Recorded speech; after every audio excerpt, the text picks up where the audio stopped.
Ben Mitchell, Max Bowden, breaks down in EastEnders next week, confiding in mum Kathy Beale, Gillian Tailforth, that Lewis Butler, Aidan O'Callaghan, raped him.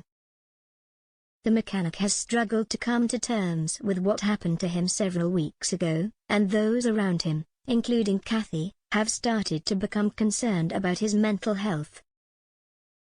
Gerrit Bonessar, Jazz Deal, meanwhile, is unsure of how to proceed at the Arches when Ben refuses to work, as despite Dottie Cotton, Millie Zero, offering to help, they're understaffed.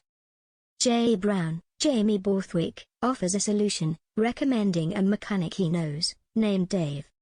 Ben, meanwhile, overhears Lewis telling Kathy he was involved in a homophobic attack, but he has little sympathy for the rapist, telling him that he gave him an STI.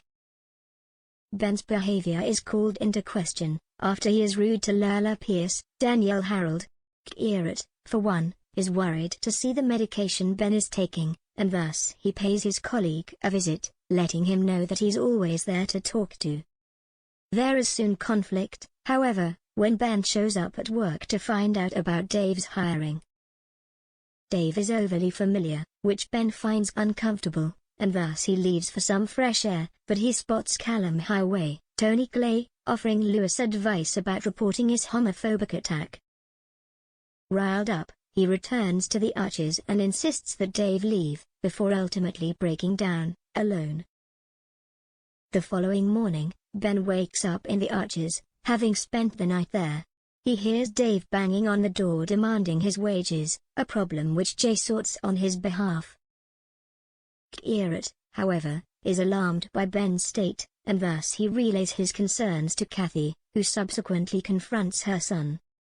The tension between the mother and son duo is aplenty, with Kathy putting the blame on Ben for what transpired with Callum.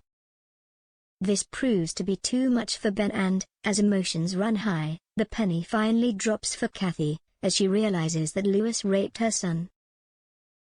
Reeling, she does everything she can to support Ben. Ben, however, needs some space, and thus he rushes out, but he later returns, much to Kathy's relief, and opens up about what happened. After a heart-to-heart, Kathy encourages him to go to the police, but Ben refuses,